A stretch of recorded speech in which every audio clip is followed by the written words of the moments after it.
아름다운 찬양으로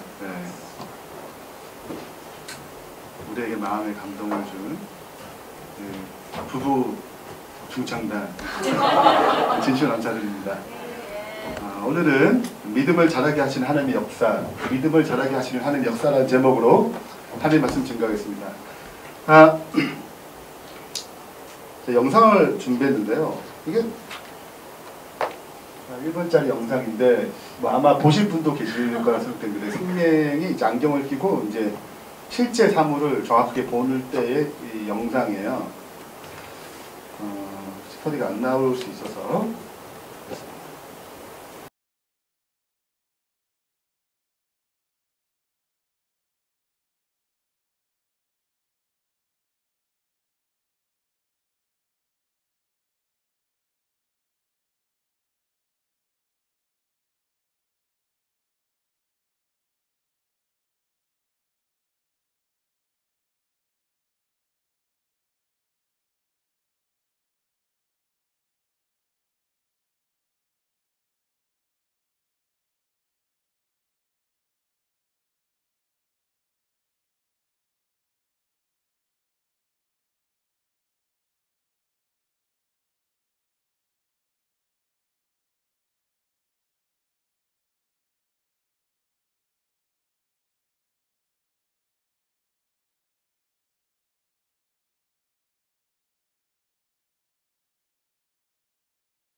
이게 영상 언어만 있는 줄 알았는데 김영희 장로님이 생명이세요.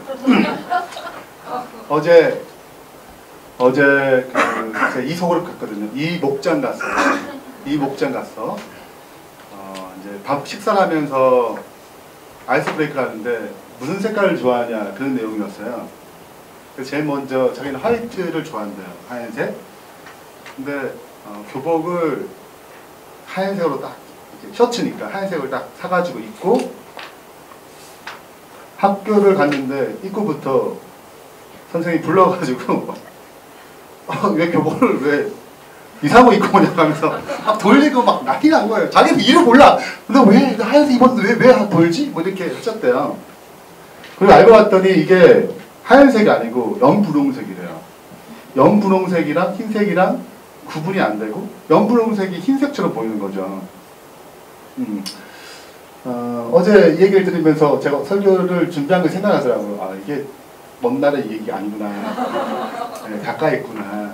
근데 저는 실은 우리가 영적으로 생명이에요. 진짜 실체를 보지 못해요. 그래서 하나님의 믿음의 안경을 쓸 때만이 진짜 실체를 볼 수 있는 것입니다. 그것이 무엇이 정확히 알 수 있어요. 그게 진짜 어떤 색깔인지 알 수 있는 것입니다. 그렇기 전에는 우리는 진정한 하나님의 색깔을, 하나님의 실체를 볼 수 없어요. 실은 천국은 보이지 않는 곳입니다. 하나님이 보여요? 안 보여요. 그 신앙을 처음 할 때는 하나님이 계신가? 신앙을 좀 잘하더라도 조금 어려움이 생기면 하나님 안 계신 것 같아요. 날 도와주시나? 하나님이 살아계시면 저한테 이렇게 하면 안 되지. 제가 그랬거든요. 그래서 그 실체적인 세계를 볼 수가 없는 것입니다. 인간의 눈으로는 볼 수가 없어요. 그럼 성소를 보시면 성소가 이제 성소의 뜰이 있고 성소가 있고 지성소로 이제 세 구간으로 이렇게 나눠져 있잖아요. 근데 햇빛이 유일하게 들어가지 않는 곳은 성막에 이렇게 성소부터 햇빛이 보이지 않아요. 햇빛이 침투하지 못하도록 되어 있습니다. 네 겹이나 싸가지고 볼 수가 없어요. 빛이 들어가지 않아요. 그럼 어둡잖아요. 그럼 뭐로 불을 밝혀요? 7 촛대가 있어가지고 7 촛대로 사물을 분별하도록 되어 있습니다. 영적 세계로 이 지금 갖고 있는 이 빛 가지고는 하나님의 세계를 볼 수가 없어요. 성소에 들어가서 새로운 빛으로 봐야지만 분별되는 것입니다. 그러니까 하나님 보이지 않은 하나님, 보이지 않은 천국, 나의 죄를 다 용서하셨어. 오늘 종윤 집사님 얘기하셨지만 실은 내 죄를 보는 게 쉬운 게 아니거든요. 난 꽤 괜찮은 사람처럼 보이거든요. 근데 왜 하나님은 이 죄 가지고 나를 심판하시지? 그걸 이해를 할 수가 없어요. 내가 얼마나 심한 죄인인지를 보는 것도 뭐가 필요합니까? 하나님의 빛이 필요하고 그 빛을 볼 수 있는 믿음의 눈이 필요한 것입니다. 근데 이 믿음은 자라나게 돼 있어요. 근데 그 믿음의 자라나는 과정, 믿음이 자라나는 과정의 가장 중요한 원리가 뭘까요? 믿음은 어디서 난대요? 들음에서 나며 그 들음은 그리스도의 말씀으로 말미암는다고 했습니다. 한번 다 같이 읽어보겠습니다. 시작! 믿음은 들음에서 나며 들음은 그리스도의 말씀으로 말미암았느니라. 그래서 우리가 계속 말씀을 접할 때 자라나는데 실은 말씀을 자꾸 들린다고 해서 말씀 계속 본다고 해서 믿음 자라나는 게 아니에요. 여러분 씨앗이 발화하려면 이렇게 씨앗이 이렇게 있는 대로 발화가 되나요? 어디에 넣어줘야 돼요? 땅에 심겨야 환경이 조성돼야 믿음이 발휘돼요. 그러니까 씨앗이 말씀이라는 것이 발화되려면 어떤 환경에 들어가야지만이 믿음이 발화하게 돼 있습니다. 자, 그래서 그 원리를 좀 설명할게요. 이 설명 내야 오늘 갈렙의 이야기 할 텐데 갈렙의 스토리에 세 구간이 있거든요. 그 세 구간의 흐름을 좀 이해하리라 생각됩니다. 자, 믿음이 성장하잖아요. 성장할 때는 그 환경이 조성됩니다. 그 조성 중에 핵심은 말씀이죠. 예수의 말씀이 핵심이에요. 그러나 이 말씀은 그냥 자라나지 않습니다. 환경의 어떤 상황에 부딪혀야 돼요. 그 부딪힘은 갈등을 일으킵니다. 내가 진짜인가? 진짜 하나님이 계셔? 막 흔들리는 갈등이 있어요. 우리 정민일사 얘기했잖아요. 이 파키스탄 가야 되는 거 말아야 되는 거야. 이런 갈등이 있게 되는 것입니다. 그 다음에 두 번째가 인내가 필요해요. 그럼 아브라함이 75세 때 하나님 약속받고 나왔어요. 뭘 주신대요? 너의 씨를 줘서 하늘의 별처럼 바다의 모래알처럼 준대요. 그거 믿고 75세에 나왔어요. 몇 년 기다렸어요? 25년 기다렸습니다. 그 약속이 성취되는 시간까지. 어떤 믿음은 우리 믿음의 세계 바로 응답받을 때가 있어요. 그러나 어떤 것을 그 약속을 받아도 기다려야 할 때가 있습니다. 그럼 예수님이 약속을 아담과 하와가 범죄하자고 약속을 줬잖아요. 몇 년 기다렸어요? 4천이나 시간 흘렀습니다. 하나님의 그분의 때가 있는 것입니다. 그래서 그 믿음의 약속이 성취될 때 우리 기다리는 법을 배워야 되거든요. 근데 놓쳐요. 그래서 아브라함도 누구 낳았어요? 도중에. 못 기다려가 이스마엘 낳는 것입니다. 급하거든요. 조급하거든요. 빨리 뭔가 성과를 낳아야 되는 성과가 안 나타나거든요. 그러면 기다리기를 포기하고 내 방법, 내 생각, 내 방식을 선택합니다. 그 다음에 도전이 있어요. 모세를 불렀을 때 나이 80이에요. 뭐 하래요 지금? 이스라엘 애굽에서 건져내래요. 나이 80인데 이제 좀 양치고 좀 이렇게 살만하고 이제 좀 이렇게 모든 삶이 안정할 때 뭐 하라고 해요? 80세. 200만 명을 데리고 나오는 게 알자 이미 이게 40년 동안 경험했거든요. 애굽에서 살아왔잖아요. 80세에 그 일을 한다는 게 거기서 건져낸다는 게 아무것도 얻은 사람에게 그 강대국에게서 그 사람을 건져내는 게 꽤 상식적이에요. 혼자 그 강대국을 애굽이란 큰 강대국을 맞서서 이 사람들이 건져내는 것 불가능입니다. 그걸 하라고 하는 거예요. 믿음이 자라나려면 믿음의 도전이 있습니다. 그래서 그 말씀에 온전히 뭐할 때? 그 말씀을 선택할 때만이 믿음이 자라나요. 그러니까 믿음이 말씀을 들을 때 자라나는 게 아니라 환경 가운데 들어가야지 그 환경이 갈등을 이기고 인내하고 믿음의 도전 올 때 도전을 선택하게 될 때 자라나요. 그러니까 여기서 설교 듣는다고 자라나지 않는다는 것입니다. 설교로 물에 나와서 그렇게 믿음이 자라나는 게 아니에요. 그건 씨를 받은 거죠. 씨를 받은 것과 씨를 자라나게 하는 건 전혀 다른 것입니다. 어디에 부딪혀야 돼요? 여러분의 가정에서 갈등이 생깁니다. 부딪혀요. 내 직장에서 경제적인 문제 가운데서, 질병 가운데서, 관계가 문제가 생기고, 그때 뭐 할 기회예요? 믿음이 자라날 기회예요. 오늘 이제 갈렙의 인생을 좀 살펴볼 텐데요. 갈렙의 인생은 이제 세 구간으로 나와 있습니다.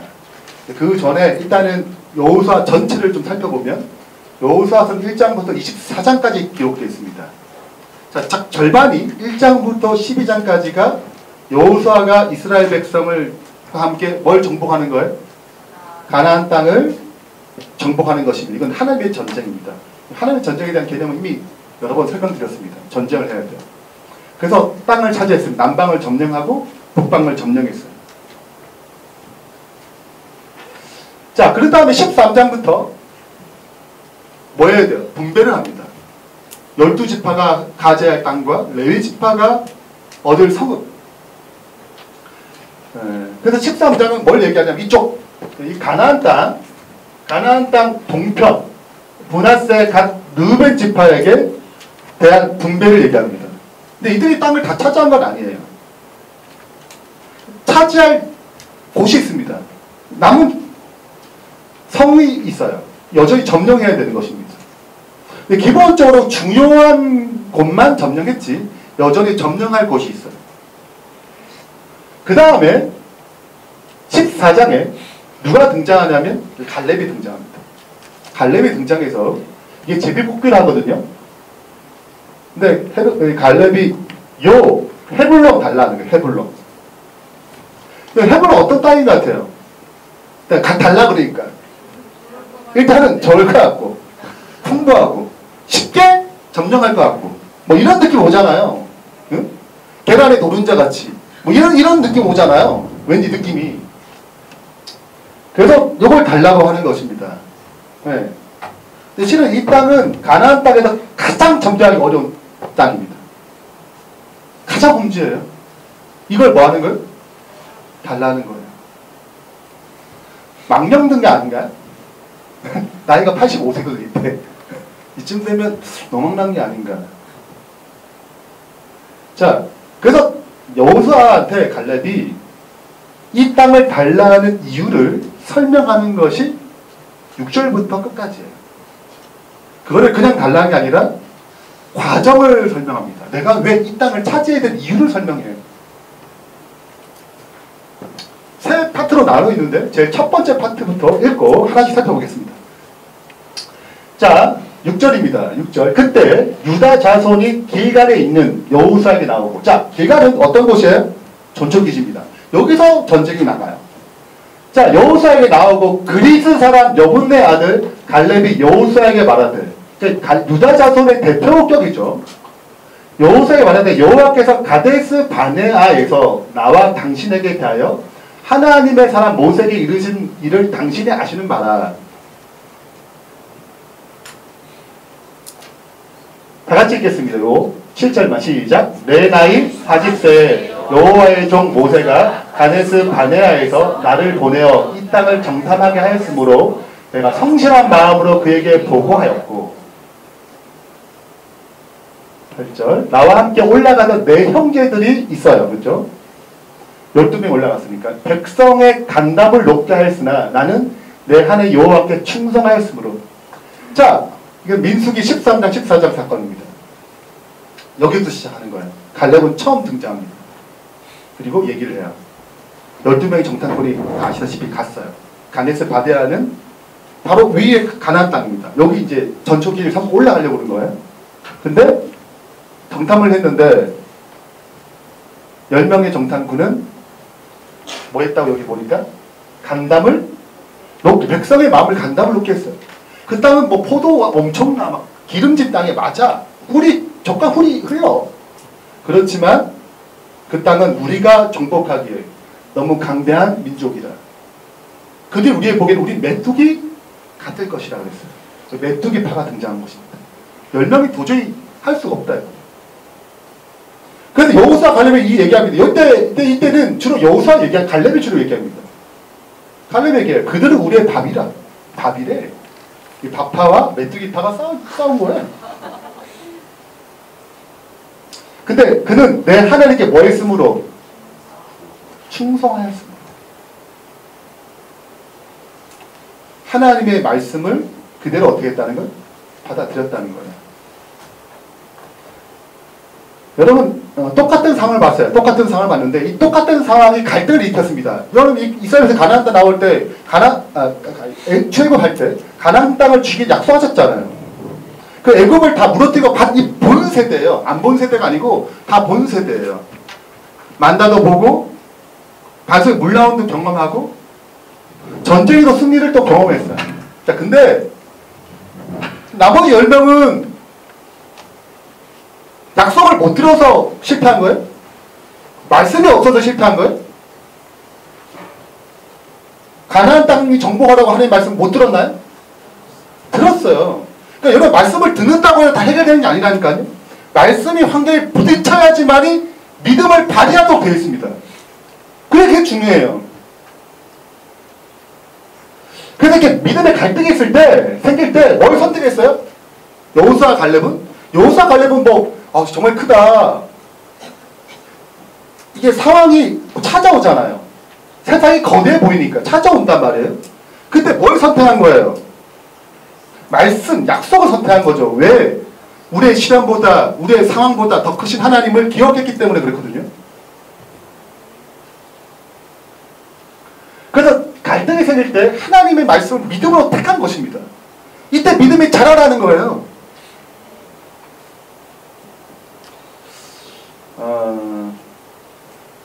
제가 고등학교 2학년 때 아팠어요. 네. 아파가지고 리바티스 열혈이죠. 그래서 온몸을 움직일 수 없었어요. 네. 그리고 마디마다 통통 붓고 그래서 이제 휴학할 수밖에 없는 상황이에요. 제가 무슨 생각할게요? 나는 그렇게 나쁜 사람이 아닌데 굉장히 성실하게 보이시고 안 돼. 고마워. 진짜 고마워요.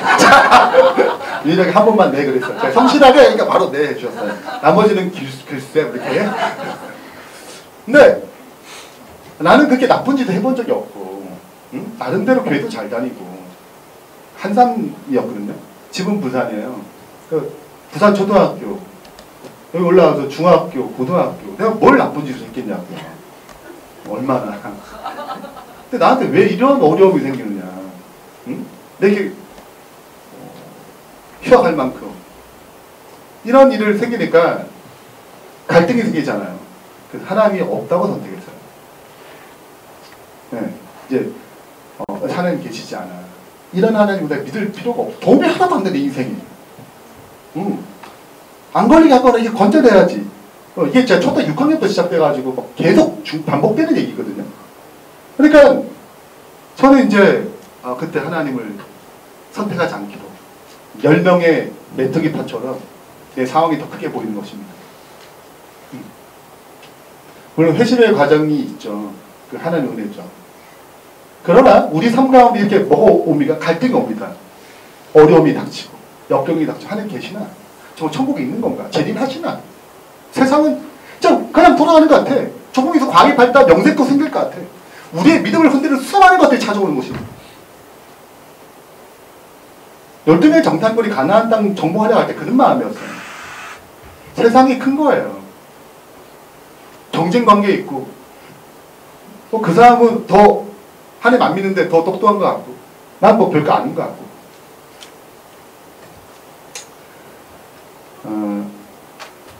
교회 개척도 그런 것 같습니다. 근데 교회 개척을 할 때 이게 쉬운 일이 아니잖아요. 네. 더 많은 헌신을 해야 되고 금요일 날에는 또 싸워야 돼 또. 네.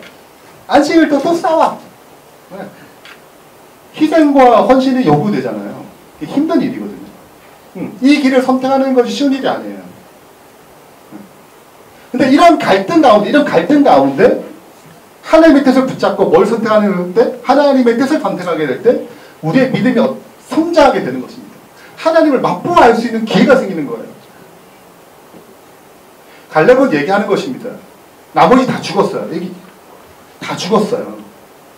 그때 갔던 20세 이상 계수된 모든 사람은 다 죽었습니다.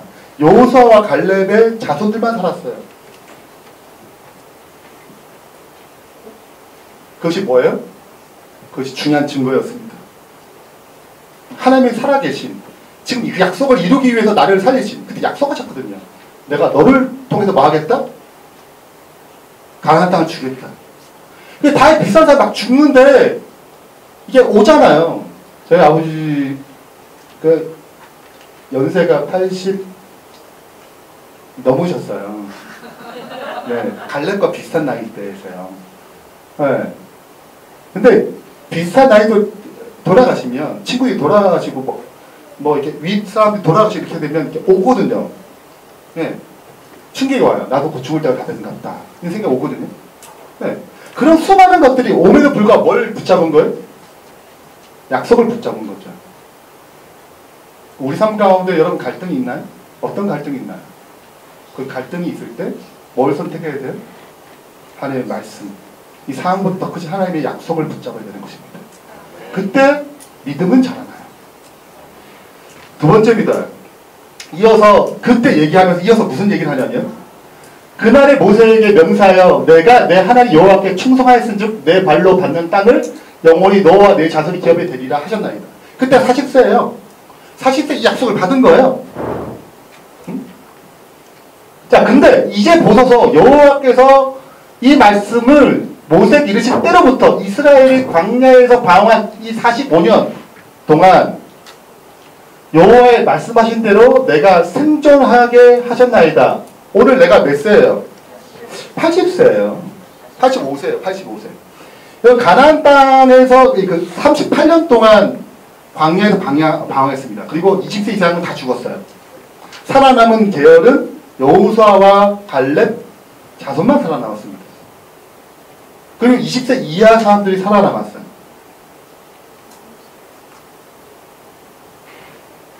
여러분 입장을 바꿔 생각해 보세요. 이게 절대 쉬운 게 아니에요.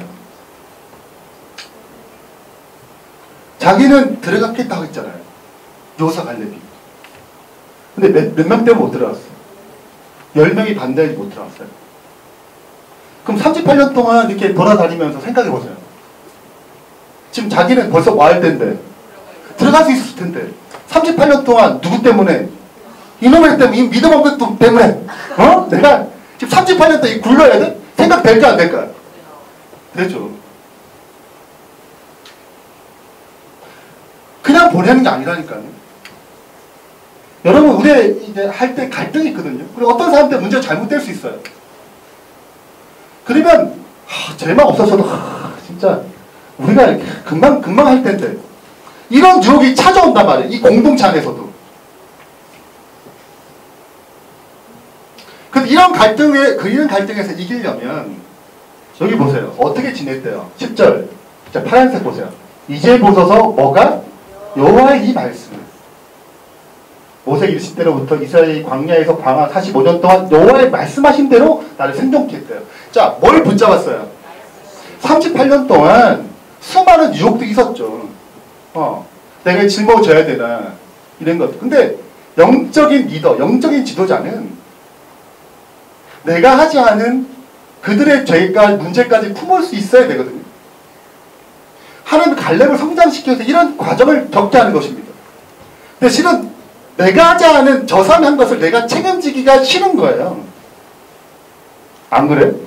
그래서 아담과 하와도 범죄하자마자 하와 안 만들었으면 내가 뭐 했을 텐데. 안 지었을 텐데. 하와 때문에.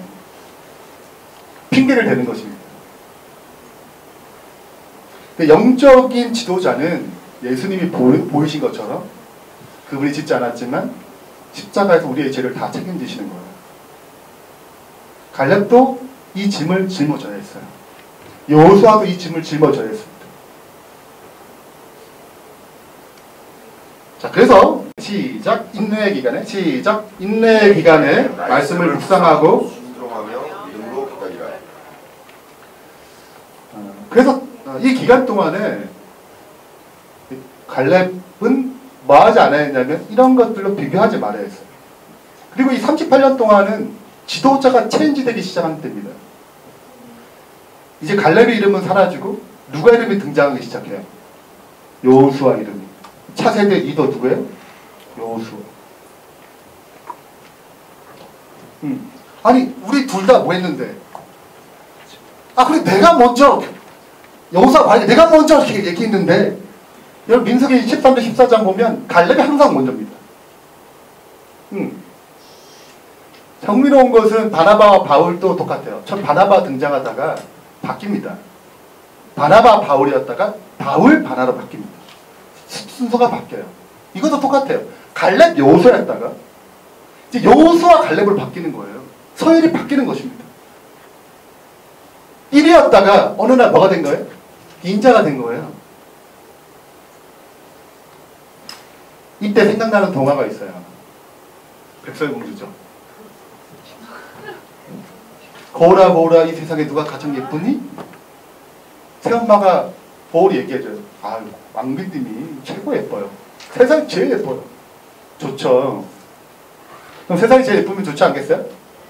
누군가 날마다 그렇게 실제로 얘기해주는 객관적 평가가 있다면 얼마나 좋겠어요.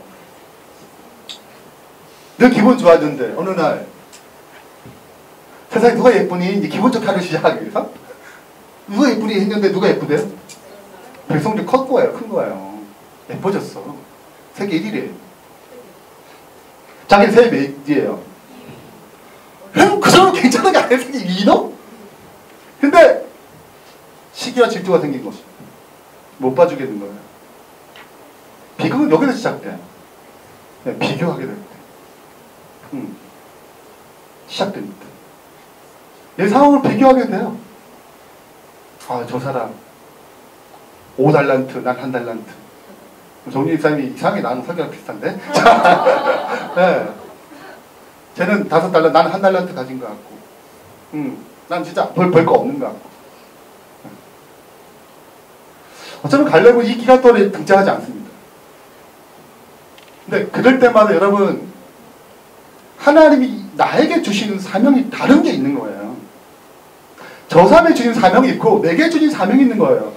여호수아가 주신 사명이 있고 갈렙은 내게 준 사명이 비전이 있었어요. 거기에 집중했지 여호수아가 난 저 자리 가야 되는데 이렇게 생각하지 않았단 말이에요.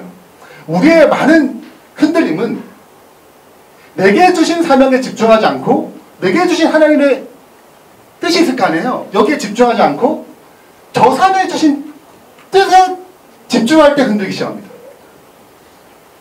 저 사람이 5달러 보였잖아요. 거기에 흔들리는 거예요.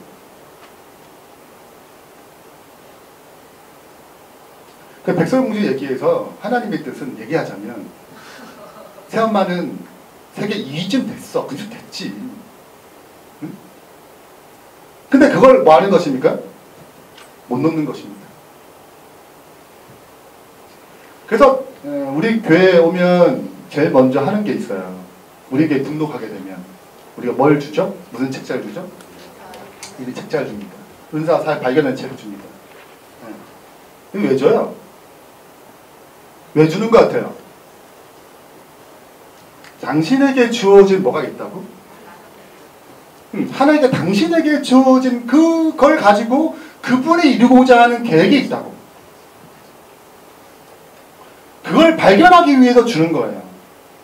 내가 지금 작을지 몰라도 그걸 내가 계속 순종하고 따라가게 되면 내게 주신 뭘 보이는 것입니까? 하나님께 내게 주신 그 섭리와 그 비전과 그 꿈을 이룰 수 있는 거죠. 그래서 저와 여러분의 꿈이 다른 것입니다. 하나님 계획이 달라요. 그렇기 때문에 비교할 대상이 아닌 것입니다.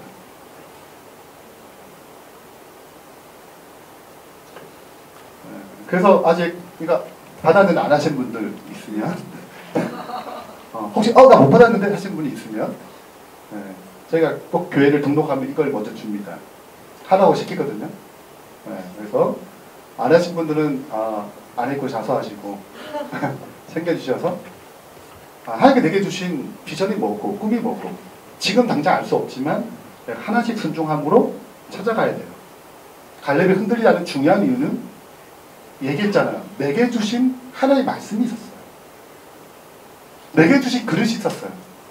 비교하지 않았습니다. 여러분의 주신 꿈이 있어요. 하나님의 꿈이 있습니다. 그 꿈을 바라봄으로 말씀에 집중함으로 흔들리지 않는 그 인내의 시간을 잘 이길 수 있는 주의 백성들이 바랍니다. 아멘. 자, 이제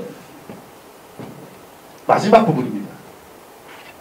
모세가 나를 보내던 날과 같이 오늘날 내가 여전히 뭐하니? 강건하니. 내 힘이 그때나 지금이나 같아서 싸움이나 출입에 감당할 수 있습니다. 나이 85세예요. 제가 이걸 묵상하면서 저한테 강하신 하나님 말씀은 내가 85세까지 이렇게 할 수 있을 만한 간증을 했으면 좋겠다는 생각이 드는 거예요. 저는 한 15년, 20년 살까 이런 생각이 드는데 이걸 보면서 이 말이 너무 마음이 나. 이때 85세 때 내가 계속 뭐 할 수 있다고요? 싸움이나 출입을 할 수 있다고. 여호수아 이미 끝났어요. 여호수아 100세예요. 그래서 내려놓는 거거든요. 13장 시작은 너무 늙었어요. 100세예요. 내려놓는 것입니다. 아직 갈렙은 15살 정도 차이 나요. 학자들의 견해입니다. 그래서 할 수 있다. 아직 건강하다. 그러니까 여러분 여호수아가 몇 세 때 전쟁을 치렀어요? 93세 때 전쟁을 치른 거예요. 7년 전쟁이거든요. 그 전쟁을 통해서 많은 노아가 생겼는지 몰라도 그는 그 93세 때 싸움에 출입할 만큼 강건했습니다. 그래서 우리의 몸과 마음을 강건해 할 필요가 있어요. 우리 교단의 중요한 메시지이기도 하고.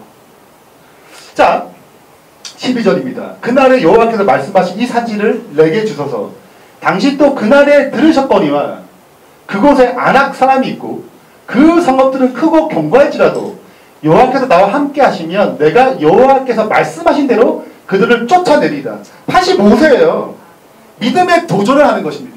믿음의 갈등을 지나서 믿음의 인내, 기다림을 지나서 마침내 뭐 하는 거예요? 믿음의 도전을 하는 것입니다.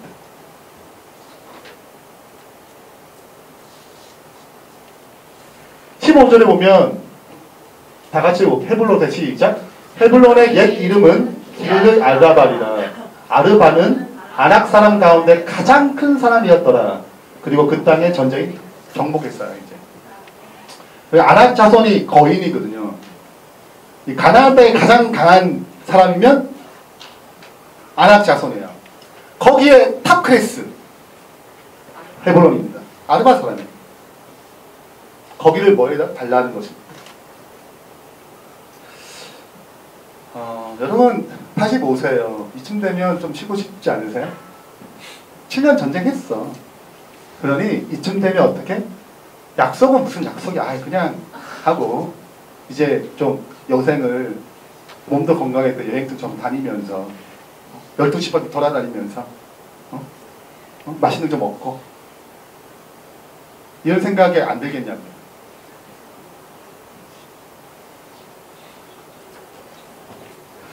그래서 누군 안주하지 않았습니까? 갈렙은 안주하지 않았어요.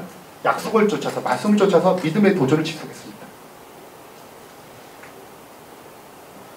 제가 말씀을 준비하면서 이제 책이 하나 떠올랐어요. 그 책이 삶을 허비하지 말라는 책입니다. 이게 제가 7년 전에 읽었어요. 제가 생각해 7년 전에 풍양교회에서 읽었던 책이에요. 삶을 허비하지 말라는 책입니다. 존 파이퍼가 쓴 책인데요. 이 책에 내용에 이런 내용이 있어요. 많은 그리스도인들이 하나님에 대한 여정 없이 삶에서 미끄럽니다. 그분이 여정이 있어요. 나를 이루고자 하는 하나님의 계획이 있는데 좀 하다가 그냥 끝나는 거예요. 내 삶대로 살겠다는 거죠. 내가 원하는 대로 살겠다는 것입니다. 그분이 이끄신 여정에서 미끄러져요. 안 한다는 거죠. 그들은 삶의 대부분의 시간은 하찮은 기분 전환이나 안락하고 즐거운 삶, 그리고 가능한 한 죄를 피해보려는 데 사용하고 있다. 그저 지옥을 피하고 싶은 것이다. 그냥 지옥을 피하고 싶고 그냥 세상과 다 드리고 이렇게 살다가 뭐 지옥은 좀 안 가고 어떻게 천국에 한 발에 가서 걸터서 가고 싶은 거죠. 이렇게 핵심을 놓치고 변두리에 메모는 최선의 삶이 당시 정말 원하는 삶입니다. 이게 진짜 그리스도인의 삶인가? 여러분 중에 그리스도를 섬기다가 죽는 사람도 있을 것이다. 이것은 비극이 아니다. 이 앞에 내용이 뭐냐면 이렇게 선교하고 뭐 이렇게 뭐 아프리카 뭐 선교하다 죽고 이런 거 이런 죽음이 비극이 아니라는 거예요. 아유 젊은 나이에 죽었네. 아유 그냥 가지 말라던데 왜 가가지고 이렇게 생각할 거 아니에요. 어떤 사람들은. 근데 그게 죽는 게 비극이 아니라는 거예요. 어떤 사람은 비극이다, 정말 안 됐다, 쯧쯧쯧 할지 몰라도 그리스도 안에서 이렇게 도전하고 내 삶을 이렇게 일찍 죽다 하더라도 그건 비극이 아니라는 거예요. 비극은 내 생명을 그리스도의 그분의 뜻, 그분의 보다 더 소중히 여기는 것이 비극이라는 것입니다. 네. 그리고 이 얘기가 있어요. 제가 이 얘기를 읽으면 제가 충격을 받았어요. 이게 뭐냐면 앨리스라는 간호사와 에드워드 의사가 카멜에서 죽은 소식입니다. 내용은 이런 거예요. 이제 교회에 이 두 분이 파송된 사람인 것 같아요. 편지가 왔습니다. 앨리스와 에드워즈가 낭떠러지에서 떨어져 죽었어요. 네. 브레이크가 고장나가지고. 그래서 이게 그럼 이 두 사람이 뭐 했냐? 앨리스 간호사는 좀 일찍 카메룬에 가가지고 의료 선교를 했습니다. 가난하고 헐벗고 고통당하고 질병 아픈 사람들을 의료 선교를 했어요. 이 사람은 의사는 은퇴하자마자 내 인생을 어떻게 할까 하다가 파트너를 맺어가지고 카메룬 갑니다. 그리고 봉사하다가 80세, 두 분 다 80세더라고요. 80세 그 곳에 마을로 가다가 의료 선교로 가다가 브레이크가 안 밟혀가지고 죽어요. 이 책은 이게 비극이냐 이것입니다. 그렇게 죽는 게 비극이냐 이거예요. 아니다. 그럼 또 한 얘기를 해요. 리더스 다이제스트라는 어떤 잡지에 이런 기사가 나왔습니다. 뭐냐면 여러분 은퇴 뒤에 안정한 편안한 삶을 살고 싶지 않습니까? 플로리다의 해변에서 노후 자금 많아가지고 여행 좀 다니면서 조개 껍질 줍고 웃으면서 행복해 보이는 거? 좋은 차, 좋은 집 그래가지고 이게 비극이라는 거예요.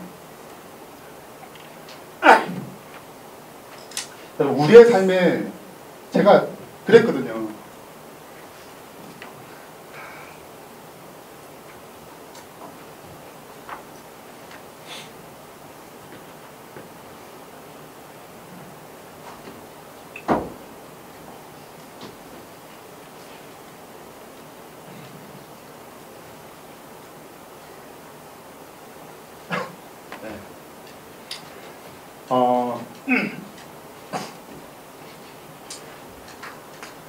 제가 아프고 이제 풍양교에 갔어요. 거기에 특별히 배려해줬습니다. 사택 좋고 뒤에 산이 있고 공기 좋고 거의 시골 같아요. 여기 그 폐교원에서 장현까지 사이에 풍양이라는 곳이 있습니다. 네. 거기 이제 있었거든요. 그래가지고 이제 또 주변에 이렇게 이제 노년에 하시는 이제 은퇴하시는 목사님 얘기 들어보면 주로 어디 살아야 노후를 위험에 빠지지 않고 잘 사는지, 네. 지금부터 아파트 한 대 사놔야지 노후가 안전하다든지 뭐 이런 얘기들이 굉장히 많이 돌 때예요. 저도 몸이 아파 그런 생각이 들죠. 그래서 이제 뭐 은퇴하면 제가 뭐 설교 안 하겠어요? 설교도 하고 여기 이제 뭐 주말 농객 하겠죠. 그냥 막연하게 그리고 노후를 좀 안전하고 편안하고 여행 좀 다니고 여행 다니는 게 나쁘다는 뜻이 아닙니다. 네. 근데 그런 안주하는 삶, 내 삶이 좀 안주하고 그냥 이렇게 사는 삶, 그냥 막연하게 편안하고 안전하고 이렇게 되면 그냥 좋다고 생각하는 거예요. 그게 노후에 정말 잘한다고 생각하는 것입니다. 그리스도인으로서. 근데 제가 이 책을 읽고 충격을 받은 거예요. 그게 하나님이 원하시는 삶이 아니구나. 그분은 계속 도전하길 원하시는구나.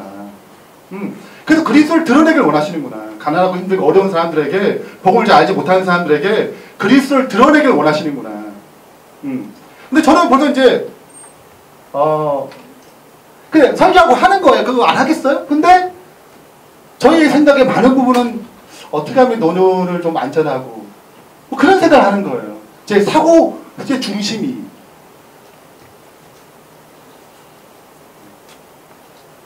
비극인 거죠.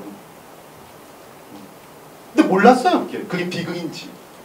그게 목회를 영리하게 잘한 줄 알아 생각한 거지. 어떤 목사님이 집 이렇게 해가지고 넉넉히 잘 살고 이렇게 살면 야 저렇게 노을 준비해야 되는데 네, 그랬다는 거죠.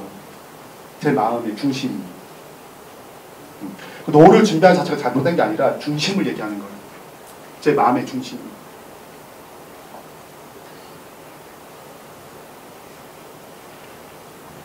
여러분 인생을 어떻게 살고 싶으세요? 어떤 삶을 꿈꾸셨나요? 85세가 됐는데 뭘 또 할 필요는 가장 거기를 가장 힘든 것을 왜 도전해야 되냐? 믿음의 도전을 왜 해야 되냐? 20살 말만 하잖아요. 노망든 게 아니야? 이런 하나님 약속을 붙잡고 믿음의 도전을 할 수 있는 믿음의 거장이 되길 바랍니다. 우리가 교회 개척을 계속해요. 할 거예요. 여러분 그게 쉬운 게 아니에요. 근데 우리는 믿는 것이 있습니다. 이것이 가장 효과적인 성결하고 믿기 때문에 교회 개척을 시도한 거예요. 저는 그런 생각 한번 해보지 않았어요. 저도 책을 읽으니까 알겠더라고요. 그래서 저는 그 목회를 그렇게 이 교회 5년 있다, 저 교회 한 6년 있다, 저 교회 뭐 3년 있다 이렇게 옮겨 다니고 좀 더 큰 교회에 올라가가지고 큰 교회 갈 것 같잖아요. 자, 그렇게 해가지고 큰 교회 가고 뭐 좀 잘 되면 합회 뭐 임부장 되고 그렇게 해서 목회를 살려고 했단 말이에요. 다 그렇게 사는 것 같이 보이니까. 믿음의 도구에도 뭐 한 교회 가면 거기에 뭐 좀 이렇게 잘 유지하면 되는 거, 관리 좀 잘하고 좀 하면 되는 거지. 그 다음 좀 다음 교회도 좀 큰 게 좀 넘어가고 이런 생각했다는 거죠. 근데 좀 새로운 교회가 등장해야 되지 않겠어요? 네. 교회 개척이 좀 꾸민 그 헌신과 그 도전이 그 자체가 꾸민 그런 교회가 필요하지 않겠냐고요. 그래야지 믿음이 자라나고 우리 교회가 진짜 성장하죠. 교회 개척만큼 효과적인 성교가 없는데. 그래서 안주하는 것을 그치도록 우리의 비전을 설계한 것입니다. 우리는 속으로 몇 개가 되면 뭐 한 20개, 좀 달려 15개. 그 사이에 교회 개척을 하나 해야 되지 않겠어요?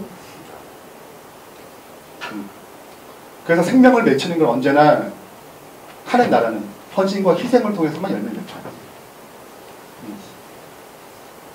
작년에 집을 오픈하잖아요. 네. 저는 그런 헌신과 희생을 보길 바라는 거예요. 그 쉬운 게 아니거든요. 근데 그렇게 아니하면 생명이 꼽히지 않습니다. 세상은 꼽힐지 몰라도 그분의 나라는 꼽히지 않아요. 십자가 있기 때문에 우리가 있는 것이고 누군가 희생과 헌신을 했기 때문에 하나님의 미랄이 썩어 죽었기 때문에 열매를 맺는 거지 헌신과 희생과 없이 어떻게 그분의 나라가 서겠냐고요. 하나님 우리의 믿음의 도전을 요구하세요. 그건 굉장히 가치 있는 삶입니다. 세상과 비교할 수 없는 삶입니다. 그 가치는 하늘나라 가게 되면 진짜 빛날 거예요. 지금 잘 모를 수 있어요. 그러나 그 나라에 가게 되면 내 인생이 얼마나 허비하지 않고 가치 있게 썼는지 간증할 수 있을 것입니다. 우리는 도리어 그처럼 많은 귀중한 시간을 자기 만족을 시키기 위해 허비한 버린 것, 즉 올바로 활용하였더라면 우리에게 불멸의 보배를 가져다 주어질지 모를 많은 기회는 믿음의 도전이에요. 그 기회를 등한히 한 것을 심히 후회할 것이 아닌가. 우리의 삶마다 믿음의 도전이 숨없이 찾아와요. 네. 근데 우리가 갈등하는 거죠.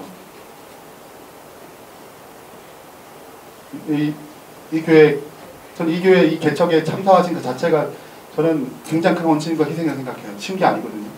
근데 우리 교회가 있어. 교회도 없어요. 빌려서 쓰는 거예요. 네. 그러나 우리의 이런 희생과 헌신을 통하여 수많은 생명이 탄생할 걸 믿습니다. 우리의 인생을 허비하지 말고 믿음의 도전을 통해서 세월을 아끼고 삶을 아끼는 제 신실한 백성들이 바랍니다. 결론 맺겠습니다. 믿음을 잘하게 하신 하나님의 역사예요. 하나님께서 이렇게 이끄셨습니다. 갈렙, 정탐꾼 이 갈렙을 갈등이 생길 때, 상황이 더 크게 보일 때, 뭐가 더 크게 보이도록, 하나님이 더 크게 보이도록, 약속이 더 크게 보이도록 그들을 이끄셨어요. 그래서 여러분, 믿음의 갈등이 생길 때 하나님을 바라보십시오. 상황보다 더 크신 하나님을 바라보기 바랍니다. 두 번째, 38년 광야일 때 기다려서, 약속이 38년에 기다려야 돼. 7년 전쟁에도 그 다음에 45세 때 45년이 지난 다음에 얻은 거예요. 이 기간 동안에 뭘 묵상해야 돼요? 말씀을 묵상하고 순종하면서 잠잠히 기다려야 되는 것입니다. 그 뜻이 이루어질 때까지 내게 주어진 삶을 충성하게 되면 되는 거예요. 그럼 어느 날 더 큰 비전이 보이고 더 큰 역사가 보여요. 우리 그렇게 자라왔어요. 우리 처음 5년 처음 모일 때 그냥 성경 공부 꼬작꼬작 우리끼리 모여가지고 아멘 이렇게 모였어요. 이게 될 줄은 우리가 꿈에도 생각하지 못했습니다. 우리는 그저 말씀을 믿고 순종하며 달려왔어요. 마지막입니다. 85세 때 헤브론을 점령하겠다고 했습니다. 안주하는 삶을 좋다고 생각하지 마십시오. 말씀을 젖자 믿음의 도전을 하기 바랍니다. 그건 지속해야 돼요. 그래야지 우리의 믿음이 더더욱 성장합니다. 그래서 우리가 교회 개척하게 될 때 저는 이 교회 안 있고 싶어 이렇게 걱정이에요. 한 30명 정도 보내야 되거든요. 그러면 갈렙 같은 사람 등장해야죠. 근데 다들 저 사람 갔으면 좋겠다. 그럼 벌써 생명력이 사라지는 거잖아요. 그래서 그때 서로가 제가 가겠습니다. 저를 보내주셔서 그 험지를 제가 도전하겠습니다. 그래서 전쟁에 그치는 영적 싸움이 끝날 수 있는 그런 복의 역사가 이 교회에 가득히길 바랍니다. 그래서 이 세 가지 믿음의 자라남, 그냥 자라나지 않아요. 환경을 통해 자라납니다. 갈등이 있어요. 갈등 없는 믿음의 성장 없습니다. 오해하지 마세요. 절대 그런 일은 절대 생기지 않습니다. 갈등을 극복해야 돼요. 기다려야 됩니다. 약속이 언제쯤 벌써 하나님 좀 도와줘야 될 텐데 왜 안 도와주시나. 여러분 잠잠히 기다린 법을 배워야 돼요. 약속을 믿으면서 더 크신 하나님을 생각하면서 그분을 묵상하면서 믿음을 견고히 다지합니다. 그리고 헤블론 같은 거대함이 올 때 약속을 붙잡고 믿음에 도전하길 바랍니다. 그래서 이 교회에 갈렙 같은 믿음의 거장이 그분의 은혜를 만나마 수없이 탄생하는 충성되고 복된 열린교회 되길 바라면서 말씀 마치겠습니다.